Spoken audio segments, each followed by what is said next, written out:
Rica con el presidente Solís, que ya vamos a salir, si Dios quiere, vamos a despegar. The story of immigration is often reduced to headlines, numbers debated, policies argued, and borders defined. But beneath all of it are deeply human stories shaped by risk, loss, and hope.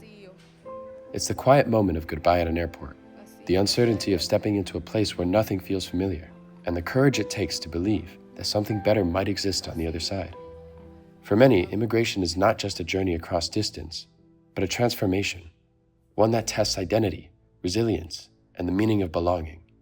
It's about what people leave behind and what they can carry forward. For Adriana Gonzalez, that journey began with her parents. They came to the United States from Cuba with limited resources, but an unwavering belief that opportunity was real and that through hard work and sacrifice, they could build something that lasts. Today, she sees their story as more than survival. It's a testament to what can happen when people are given the chance to build, to contribute, and to belong. Growing up with immigrant parents basically meant that I had to be the second adult in the family. I had to not only help them with things that they should be helping me with, but also help them with their appointments, with talking to doctors, anything like that. I had to be the translator for them. I had to help them look up the websites, whatever it may be going on in the house, we were helping them with.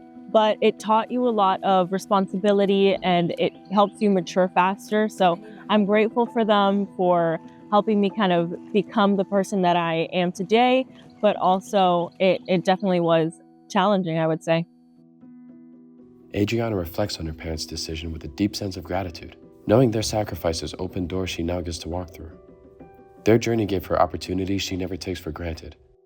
I support immigration today because I've seen how immigration changes lives through families like mine, other families as well. I can see how working here multiple jobs and being able to provide yourself the life that you want to live is nothing compared to being in Cuba and working however much you can and still not being able to provide yourself that life. So it's truly life-changing. In 2026, the United States has entered a new era of immigration enforcement under President Donald J. Trump's second term.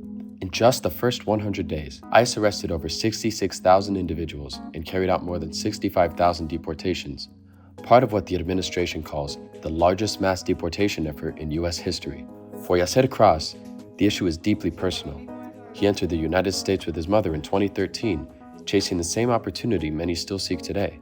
And while he still supports that dream, his experience has also made him cautious. People who come crossing borders and everything, I don't have anything against that, really, because I know what they've gone through. But there's a lot of people who are, fleeing from the bad things, and they came here and they starting doing the same thing, doing bad things. They don't want to go straight. They don't want to do what they're supposed to be doing, obey the laws and everything. So we have to be careful with those people, really. You got to be careful. A 2024 Pew Research Center survey found that about half of United States adults prefer keeping legal immigration at current levels, with fewer supporting increases. The findings highlight that even among immigrant communities, views are not uniformly expansionist. Many respondents prioritize stability, economic balance, and controlled migration rather than higher intake levels. More broadly, Pew's research shows that while immigrants tend to be more supportive of immigration than native-born Americans, a significant share still favors maintaining or reducing current levels, reflecting concerns about system capacity, job competition, and long-term integration. Not everyone deserves to be here. You have to be, more. Eventually you're gonna find out that not everyone deserves to be in this country. To better understand those broader forces, it helps to turn to scholars like Jorge Duany, a Cuban-born anthropologist and former professor at Florida International University. Duany is widely recognized for his research on Caribbean migration, diaspora, and identity, particularly within Cuban and Cuban-American communities in the United States. Most people historically leave their countries of origin because of economic reasons. They want better employment, they want higher wages, they're looking for employment simply. or professional development. In the case of Cuba and other countries like Nicaragua and Venezuela, there are political reasons as well. So many people over the past 6 decades have left the island because they disagree with the communist government, because they have been repressed or persecuted.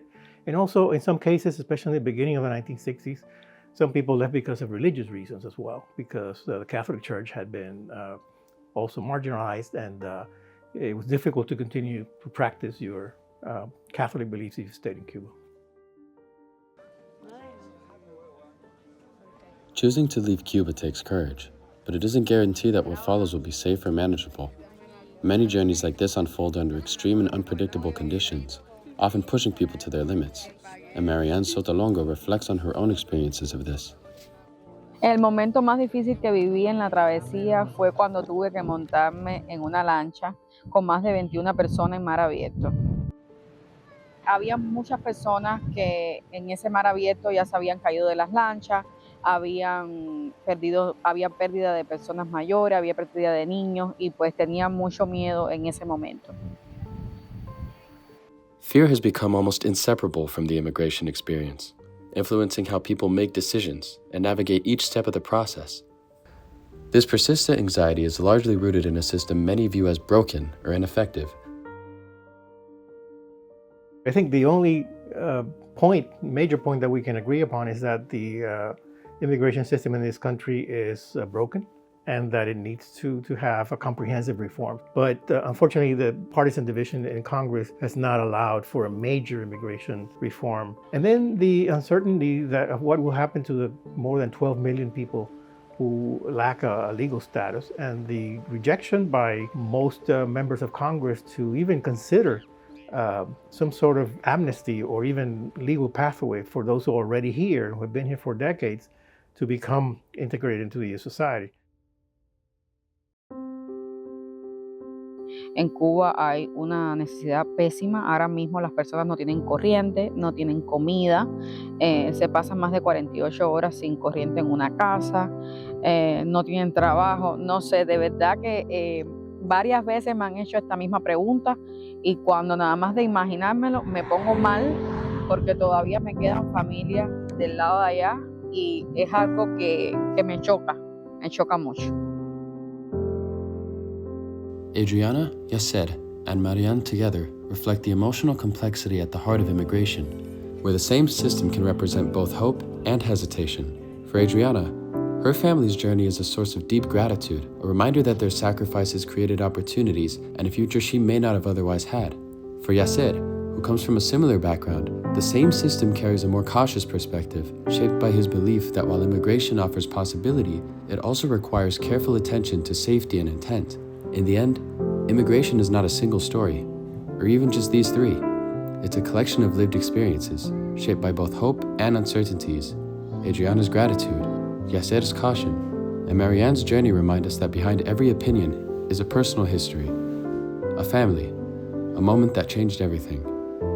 These perspectives don't divide the conversation, they deepen it, showing us that understanding comes from not choosing one side, but from listening to them all. Because beyond the policies and the headlines, immigration is about people. It's about the risks they take, the lives they build, and the futures they imagine. And somewhere between hope and hesitation, between sacrifice and security, is where a true understanding of immigration begins.